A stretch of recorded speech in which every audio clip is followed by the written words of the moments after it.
My heart fills with a sinking feeling, a weight I can't shake. That's the only way I can describe it to my husband, Ted. He's driving, and I'm trying to be calm. It's not working. I suppose that's apropos of something, sweetie, given we'll be boating this weekend. Ted grins. In front of us, the light changes.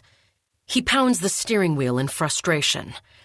Seriously, another red light? We're going to be late now for sure. Most of the reason for our tardiness lies with me. I hate leaving the kids. Even now. They're teenage twins, just graduated high school, and they're fine without me for one night. I know. It's an irrational, deep-seated control thing called motherhood. As I think about it, I swallow a lump in my throat. This has been our goodbye year. They're off to college in the fall. I'm not ready for the empty nest they'll leave in their wake.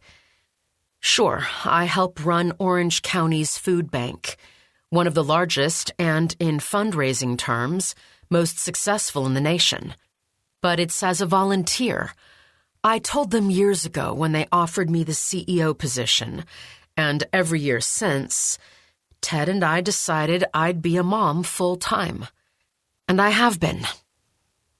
I glance at Ted and push down the sorrow. It's not like I will be empty nesting alone. Ted and I will reconnect, have date nights. We'll have a real relationship again. It will be wonderful, I tell myself. I hope this trip will bring us closer. But I'm still worried about being away from the girls, no matter how much Ted and I do need some alone time. For some reason, he is unaffected by any such tension or worry. I believe that may be called fatherhood. Still, if he touches me again, like a wife instead of a roommate of sorts, well, I'll forgive him for the months of distance and sexual disinterest. I can't seem desperate for his attention, his affection. I know that much about my husband. Instead of bringing up our lack of romance, I'll focus on my very real fear of this boating trip. That way, Ted can be my knight in shining armor, and we'll be partners again. In everything. That's my dream, at least.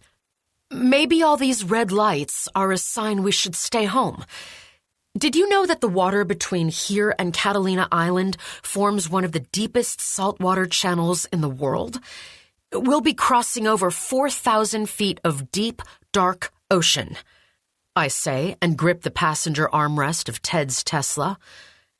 I'm not an ocean person, despite growing up in Southern California. Give me a nice pool, and I'm happy. I'll walk the beach, too, with the best of them. But swim in the sea? Never. Likely, it was a bad idea to spend so much time on the website I found, reading about all the tragic deaths that have happened on Catalina Island.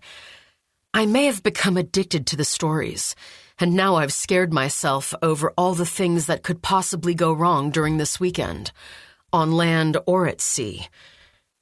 Good thing we're not swimming to Catalina, Ted says, punching the accelerator as the car shoots from 0 to 60, leaving the other cars idling at the now green light. Ted enjoys his emission-free power. You don't have a thing to worry about anyway. I haven't seen you go in the ocean for years. True. Despite his cajoling, I haven't been in the ocean past my knees since the girls were young. The girls. I swallow. I should have been fixating on stories about leaving teen girls at home alone rather than reading newspaper articles about tragic deaths on Catalina Island. Oh, God, my heart thumps in my chest. I'm just worried about Emily. What if she has a party? Our oldest, by a minute, is a good girl. I know. But she is 17.